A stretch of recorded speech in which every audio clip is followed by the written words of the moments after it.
Icon Alex Trebek reveals shocking details about his health. The Jeopardy host is battling stage 4 pancreatic cancer. I'm going to fight this, and I'm going to keep working, and with the love and support of my family and friends, and with the help of your prayers also, I plan to beat the low survival rate statistics for this disease. Truth told, I have to, because under the terms of my contract, I have to host Jeopardy for 3 more years. So help me. Pancreatic cancer has the highest mortality rate of the major cancers, with 91% of patients dying within 5 years of a diagnosis. Dr. Larry Burchett joins us live in studio. Let's talk pancreatic cancer, because honestly, I don't think enough people do at home. When it comes to a case like Alex Trebek, you have an individual who's 78 years old, stage 4. Your thoughts? You know, cancer can be divided up in the stages. Stage 1, it's right where the pancreas is and hasn't spread. But stage 4 means that the cancer has spread to other organs, meaning the liver and the lungs. With pancreatic cancer, surgery can cure it if you catch it early enough. So if it were stage 1, he could have surgery. We could call that a cure. Stage 4 pancreatic cancer is not curable. It is treatable, so he can still get chemotherapy, radiation, which he's referring to. Right. Maybe surgery could help, but this really isn't a curable cancer. What about the location of the pancreas and how that plays a role? So it's behind the stomach, right? It's behind the stomach. The problem with the pancreas, compared to breast cancer, you can do a self-exam, men or women, on their breasts on a daily, and if you have a lump, you can detect it, take it to your doctor, get that evaluated. You can't touch your pancreas.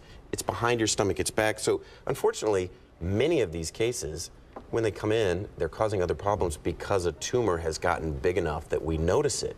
Kind of hides behind the stomach, and that presents that problem. So as I mentioned, Trebek is 78 years old. My father died of pancreatic cancer, and he was in his early 40s. Sorry to hear and it that. did not take long for him to pass away at the time.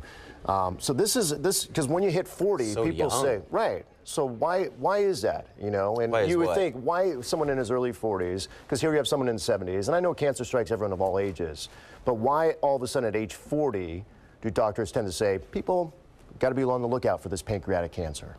Yeah, well, some of the questions I would have for, your father, did he smoke? What kind of risk factors did he have? Is there something genetic? I want to say 15 up to 20% may have a genetic component. It's probably important for you to talk to your doctor about, do you recommend screenings? Do we want to do an ultrasound or an MRI at some point to look at that? Would you just follow tumor markers like CA 19-9?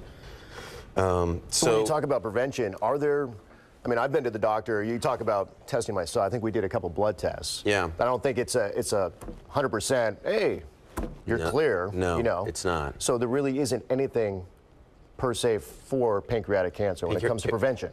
Pancreatic cancer is really difficult to, exactly what you're saying, catch early and prevent. And this is exactly where we're at right now, why you have, unfortunately, people that present so late. So this is something that caught my eye. I was reading about, out of all the cancers, pancreatic cancer causes the 4th most deaths. It's expected to cause the 2nd most deaths by the year 2030. That's telling me. Is that right? That's a doctor in the field saying you're not getting a handle on this. That it apparently it's going to get worse over the next decade. Yeah. More money, more research, more funding. Yeah, or just one of those diseases that. Well, I think, again, like we talked about, because of the location of the pancreas and how you can't do an exam like a breast exam to discover this, it puts it at a really difficult place. I did, let me flip it on you a little bit. Sure, go ahead. I did see a statistic that showed from 2014 to 17 that the 5-year survival rate went from 6 to 9%. Now, it's small, but that's 3 people out of 100 that are here, and it's better. It's going in the right direction. So. Small bit of hope. Seems like in the end, you just got to take care of ourselves. That's all you can do. The no smoking, the drinking, eat healthy, do the back on red meat. Do the basics. Exactly. Some of this stuff. So you do what you can. You go to your doctor. As genetics become more available, and we identify genes that put people at higher risk, they're going to be kind of kept a closer eye on with various tests and so forth. But I would also counter the fear with, we can also get hit by a car or be in a car wreck or be hit by lightning. Some of these are are very rare things. I don't know that I would worry about it in the absence of symptoms. I mean, let's talk a little bit about pancreatic cancer symptoms. Pancreas, so abdominal pain, unintentional weight loss, that's such a big red flag. Please go in and get evaluated for that.